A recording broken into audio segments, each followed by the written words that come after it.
Welcome to the Great Detectives of Old Time Radio from Boise, Idaho. This is your host, Adam Graham. If you have a comment, email it to me, box13@greatdetectives.net.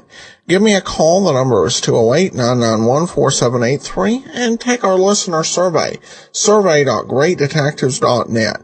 Well, today's episode of the Great Detectives of Old Time Radio is brought to you by the support of our listeners. Thank you so much for your support. Well, now it's time for today's episode of Sherlock Holmes. This one's called The Bleeding Chandelier.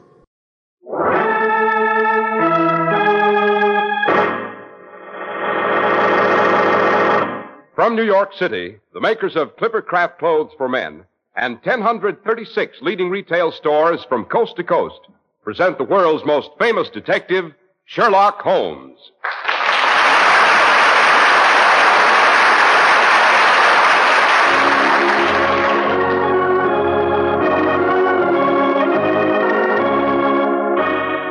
This week's story, The Case of the Bleeding Chandelier. Well, here we are once more in Dr. Watson's familiar study. Outside, a drowsy June day is drawing to a close. It's too warm to do anything but just sit and relax. There's a fine mood that is, Mr. Harris. However, I know two things that I think will snap you out of it. Well, what's that, Dr. Watson? Well, the first is the adventure which Sherlock Holmes always referred to as the Case of the Bleeding Chandelier. A bleeding chandelier, Doctor? Right. It was made of old Russian silver, and whenever a catastrophe was due to happen to anyone of the house of Mortlake, the chandelier was supposed to shed tears of blood. Well do I remember sitting in the crumbling old banqueting hall of Mortlake Castle, listening to the ominous beat of the sea on the cliffs outside and waiting for the first spatter of blood. Yes, I think that story may just possibly help to dispel the heat. I'll say so. I'm feeling chills up and down my spine already, Doctor. Oh, good, but that isn't going to keep me from giving you my second suggestion about making the summer heat bearable. Now, Dr. Watson, you wouldn't by any chance be leading up to a few remarks about that new tropical weight Clippercraft suit you're wearing? And why not? Yes, sir, it not only feels cool, unlike most tropicals, it keeps its shape. It stays neat and natty. In short, shipshape. To use your own expression, Dr. Watson. Right, Mr. Harris. And you know, when you look crisp and tidy, it helps you feel cool and comfortable. It certainly does. And Clippercraft prices won't raise your temperature either. Remember that. When things proceed according to plan, it means efficiency. When clothing is made according to plan, it means the same thing. The Clippercraft plan is dedicated to just one thing, giving you the best clothing values possible. If you join the millions who insist on clothes made according to the Clippercraft plan, you buy high-quality Clippercraft suits for only $40 to $47.50. Fine tropicals for only $33.75 to $40, and sport jackets for only $26.50. Such values would not be possible unless they were planned values. In the Clippercraft plan, 1,036 of the nation's finest independent stores voluntarily concentrate their buying power to provide steady year-round operation, to reduce manufacturing and distribution costs in order to deliver the savings to you. In days like these, every penny you save is important to your budget. So, may we suggest that you compare Clippercraft with clothes selling for many dollars more.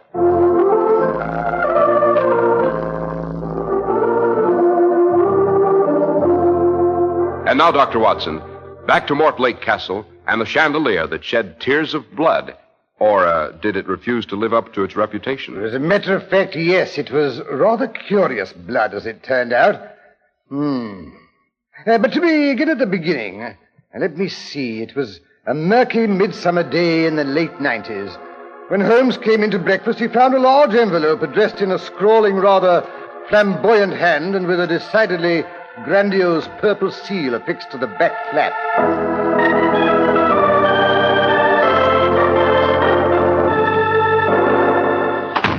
Watson. Oh, Holmes, I thought you were never going to get up.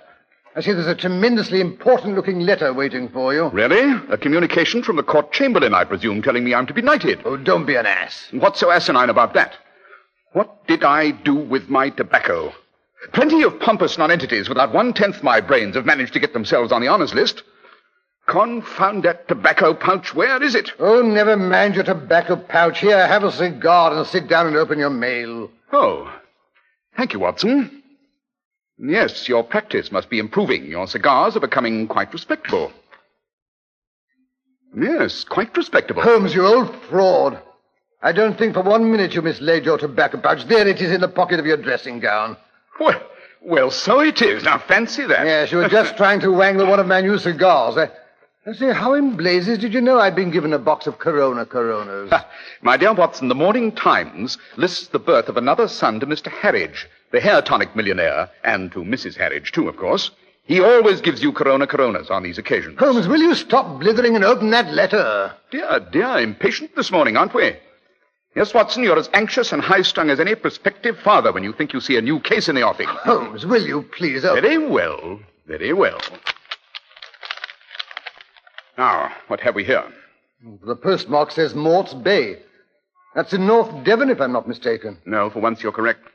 I believe Mortlake Castle overlooks Mort's Bay. Correct again. Your average is rising, Watson. Well, then the letter must be from Lord Roger Mortlake, the 7th Baron Embers. Only the man who's head of the family would have such a dashing handwriting and would seal his letters with the family crest. Back to normal, Watson. What do you mean? In the first place, it's not the Mortlake seal. It's a much newer crest, the one invented by the late Samuel Pidget, 1st Baron Waterhole, the ginger beer tycoon. Furthermore, the letter was written by a woman, his widow to be exact, so you're wrong on both counts. However, it was sent from Mortlake Castle, where it seems Lady Pidget is visiting. Well, what does the old girl want? Us, Watson, or more specifically, me. You may come along if you can manage to tear yourself away from the Harridges and their progeny. What's up at Castle Mortlake? Here, read the letter for yourself. Dear Mr. Sherlock Holmes, I'm not easily intimidated. However, when I find a note pinned to my pillow which reads, "Beware, if you proceed with the marriage, the chandelier will drip blood." In such an event, Mr. Holmes, I deem it wise to seek counsel and possibly protection. Will you come to Mortlake as my guest, incognito, of course? I shall introduce you as my cousin, Sherwood Jones. I suggest you arrive at Barnstable by the 3:10 on Thursday. I myself shall meet you. The walls of this old mausoleum called Mortlake Castle have many ears, it seems. However, the drive to the castle is a long one. I shall be able to give you all the details of a thoroughly sinister situation in the privacy of the carriage. Furthermore, the family coachman is quite deaf. Do come and relieve the anxiety of a troubled woman. Yours in desperation, Amelia, Lady Pidget. P.S. I understand you have a medical secretary or helper. By all means, fetch him along. He can be my husband's cousin, Dr. Botsam. Well, I refuse to be called Botsam. Very well, then. Stay and minister to the Harridges. Personally, I shall go and pack. Yes, we haven't too much time if we're to catch today's train. I say, Holmes, if there's a wedding house party at Mortlake Castle, it should be all rather posh, eh?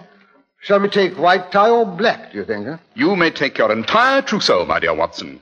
Personally, I shall be content with a rather complete chemical kit and your army revolver.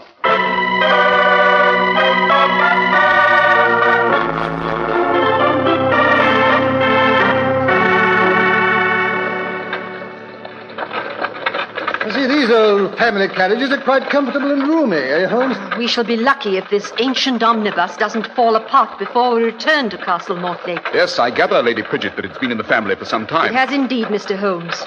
It's the famous old berlin in which Roger's well, I can't remember how many greats, grandfather made his famous grand tour of Europe. It took him 3 years, I believe.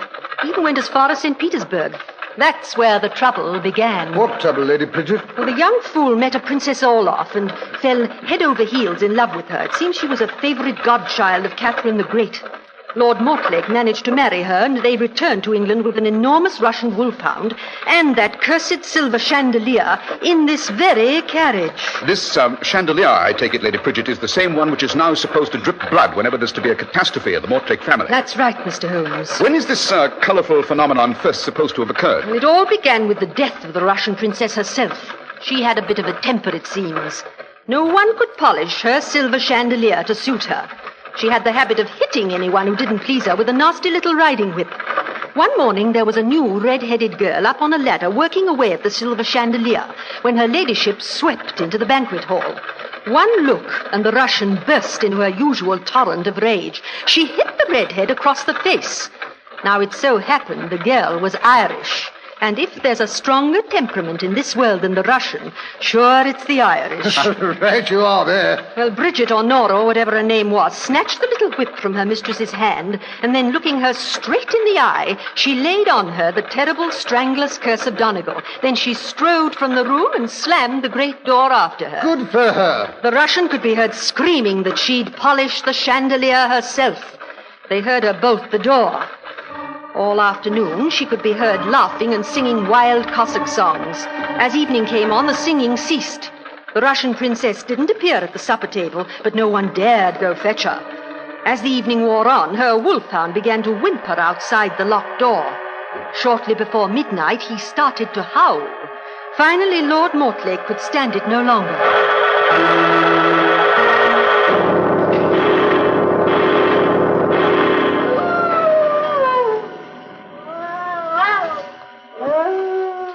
It's midnight. She's sulked long enough. I'm going in after her. Quiet, Boris. Down, boy. Sonia! Sonia, let us in! Sonia, unbolt the door! Sonia! Confound the woman. We shall have to break in the door. Boris, stop that. Door's heavy. We need a battering ram. Bring that long bench. That's it. That should do the trick. Now then... 1, 2, 3. That's done it. Good Lord, it's black in there. Sonia, come out. Sonia, do you hear me? Someone give me the torch. Boris, what's the matter? The animal's trembling like a leaf. Hand me the torch. That's better. Now then we'll see. The ladder's lying on the floor. Good Lord. The chandelier. She's hanging from the chandelier. She's strangled by her own hair.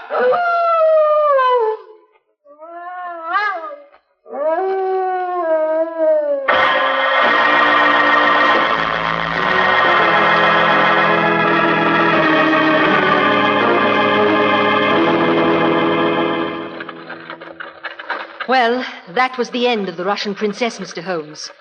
Of course, she had thoughtfully provided the Mortlakes with an heir before her fatal accident. Consequently, there is a streak of violent Russian blood in the present inhabitants of Mortlake Castle, I take it. Right, Mr. Holmes. And whenever there's to be a death in the family, that blood is supposed to flow from the Russian chandelier.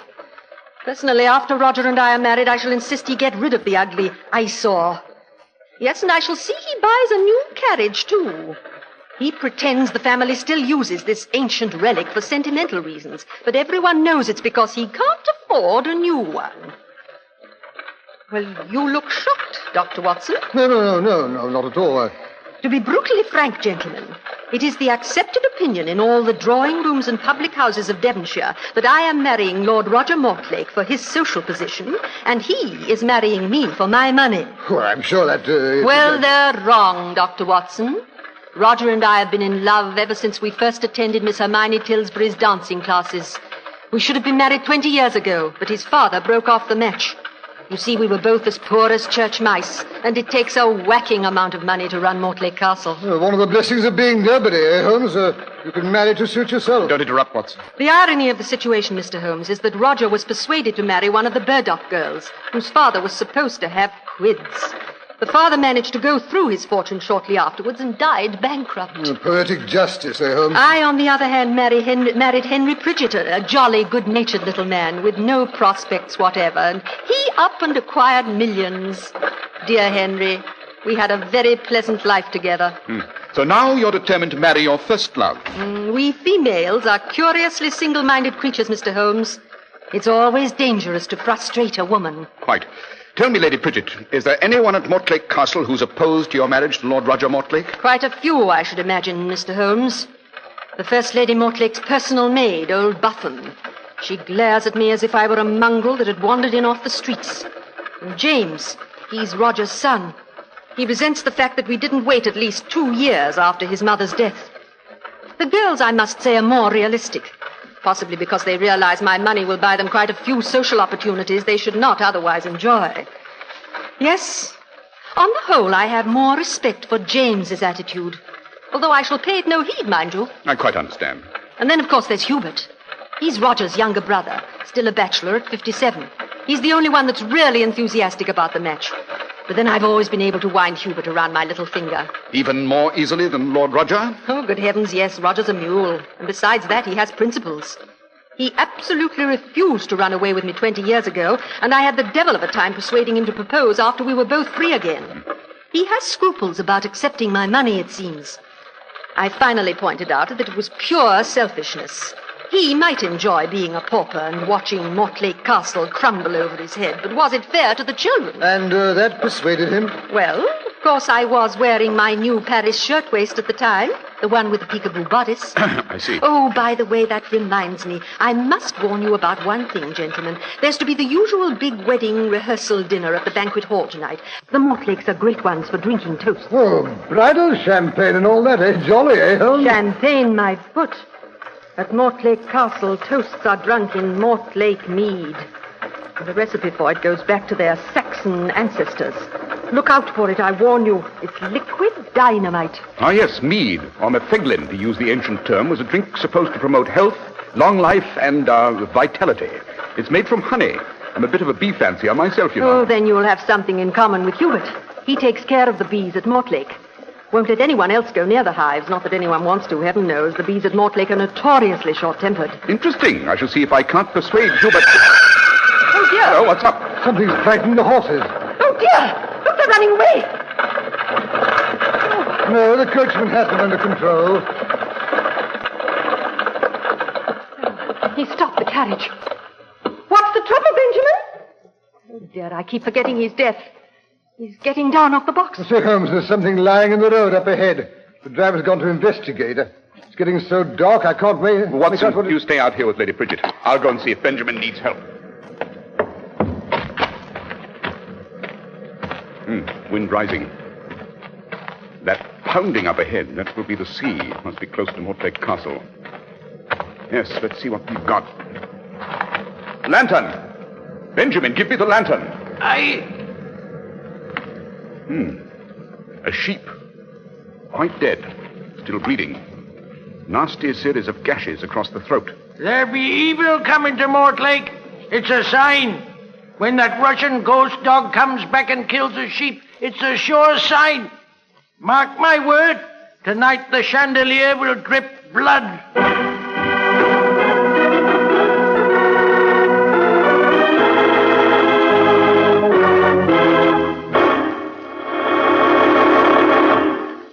Men take real pride in the Clippercraft label, for not alone is it the mark of fine quality, it's proof positive that you're alert enough to get the most for your money.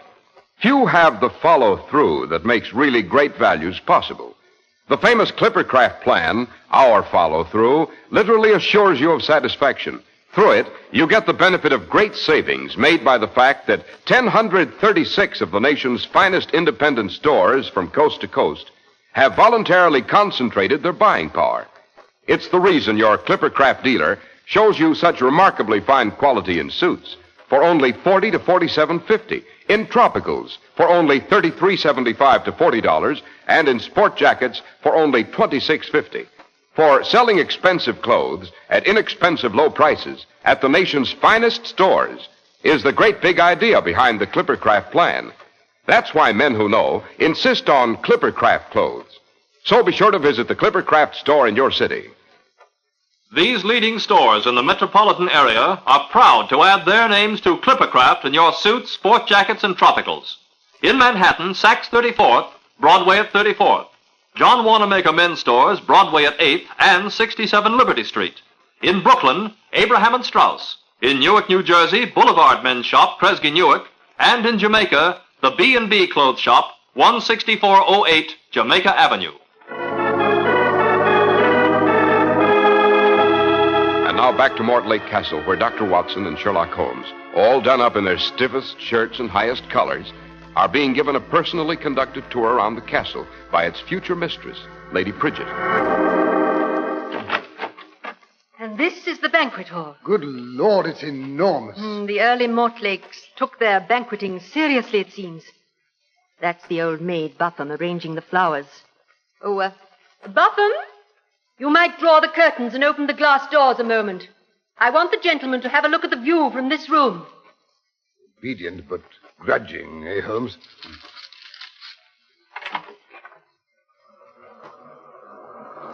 The surf sounds ominous.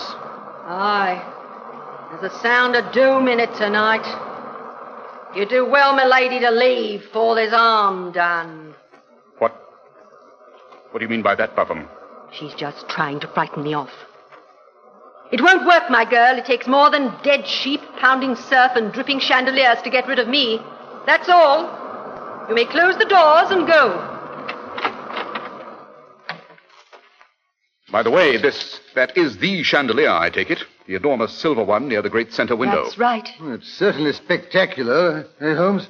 Must hold nearly 100 candles. 122, to be exact. When they're all lit, it creates quite a show of light. And heat, too, I imagine. Butham expressing her disapproval.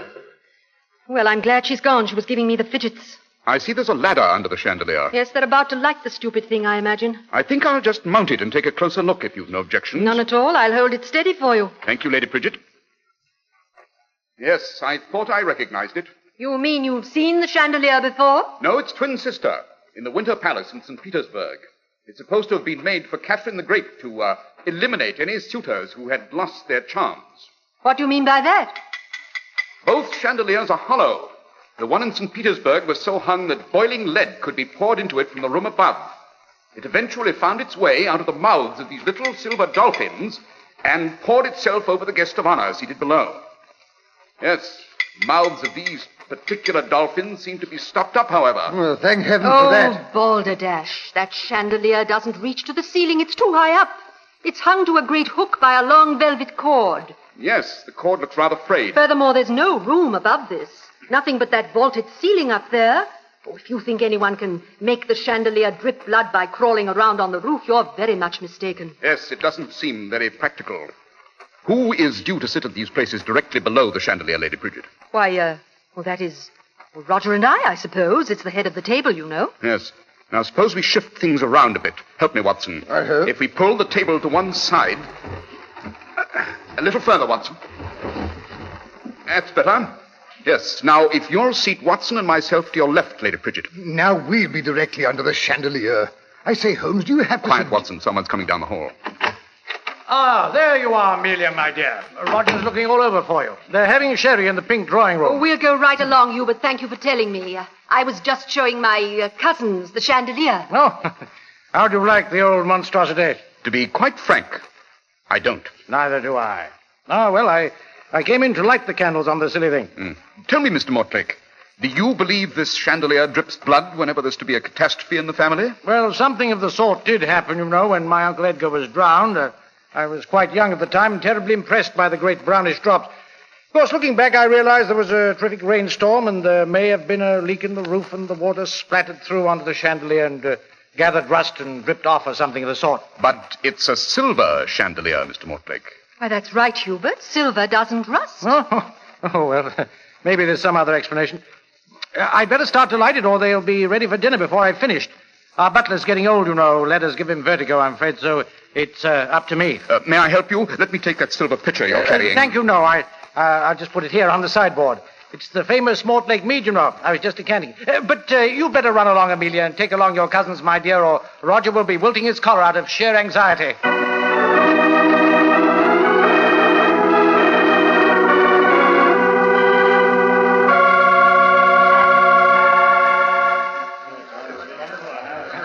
I say, Holmes, I hope you don't have to drink many more toasts. This mead is too dashed potent. Yes, it has what you might call authority. Confound it, Holmes. Did you have to put us under the chandelier? Another drop of wax just splashed down my shirt front. Yes, but this time it's slightly brownish. Yes, the chandelier's really getting hot. Oh, wax doesn't turn brown with heat. This wax does, Watson. It's beeswax. Beeswax? Yes, but the candle's are tallow. Interesting. Very interesting. What's so interesting about it? Oh, confound it, there's another blob on the back of my hand. Yes. Yes, it shouldn't be long now. And now a toast to the happy couple. Oh. Long life and joy in the living. Yeah. Now, Amelia, my dear, I'm sure you'd like to say a few words. Well, Holmes, there's blood. Blood dripping on the tablecloth. Oh, look! The chandelier, it's bleeding! The chandelier!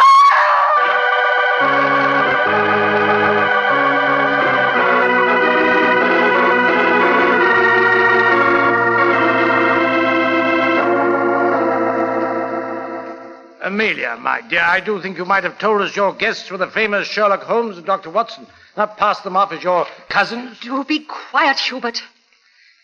Heavens, how long does it take the man to finish his chemical experiments? He looks like a great sinister raven crouched over that retort, with the light from that spirit lamp shining up into his eyes. I almost wish I hadn't asked him to come. Yes, you may turn down the lamp, Watson. The tests are conclusive. Mr. Holmes, is it blood? It is blood, Lady Pidget. Oh, dear. Not human blood, however. Sheep's blood. As a matter of fact, it's blood from the same sheep we saw on the road this evening. More blood from that sheep is spattered here on this mackintosh I found rolled up in a chest in the front hall. Roger! That's your Macintosh. Don't be alarmed, my dear Lady Pidget. Your fiancé hasn't stepped foot outside all day. The polish on all of his boots is quite untouched. The polish on Hubert Mortlake's brown Oxford has been splotched, however, by blood. Sheep's blood. It's quite easy to borrow a mackintosh, you know. Shoes, however, aren't so adaptable. You mean Hubert is responsible for the gory chandelier? What? Yes, Hubert. You filled the hollow interior with sheep's blood from that silver pitcher when you came in to light the candles. But why didn't it drip through at once? Because he had stopped up the silver dolphins' mouths with beeswax, which only melted from the heat of the candles after they'd been burning for some time. I suspected Hubert was up to something the moment I discovered the dolphin's mouth had been stopped with beeswax. Hubert, why did you do it? Because I've always loved you and hated Roger. I was glad when Father made him marry that ugly Burdick girl. But you wouldn't look at me even then, Amelia. Well, I made up my mind he'd never get you, never. And now I've lost. Out of my way. Everything's lost. He's running along the tabletop. He's Stop jumping him. the chandelier! He's swinging for the window. Hubert, look out! You'll crash! The rope's broken. They've crashed! The chandelier and Hubert, they've crashed through the window! Gone over the cliff. He'll be pounded to death on the rocks. I'm afraid so. I warned you, milady. I said it was the sound of doom.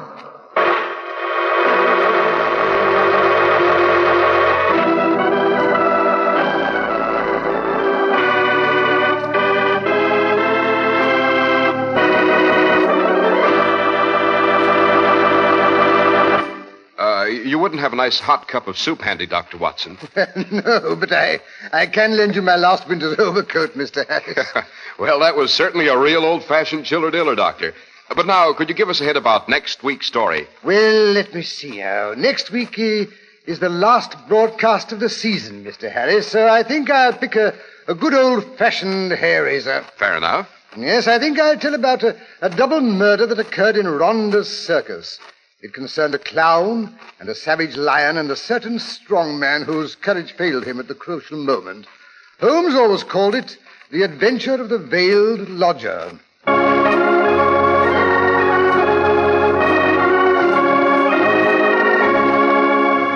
The makers of Clipper Craft Clothes and 1,036 leading stores from coast to coast have brought you another in the new series of broadcasts featuring the world's most famous detective, Sherlock Holmes.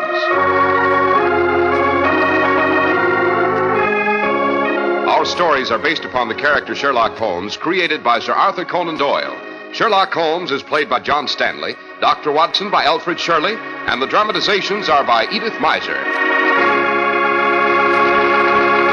Sherlock Holmes is produced and directed by Basil Lochran, with special music by Albert Berman.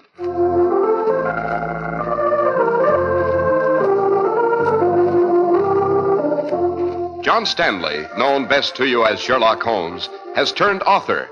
Be sure to read his article, Powder Smoke at 221B Baker Street, in the current issue of Black Mask magazine, now on your newsstand.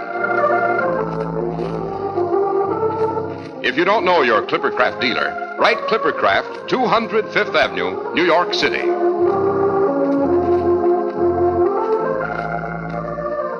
Be sure to listen next week to Sherlock Holmes in The Adventure of the Veiled Lodger.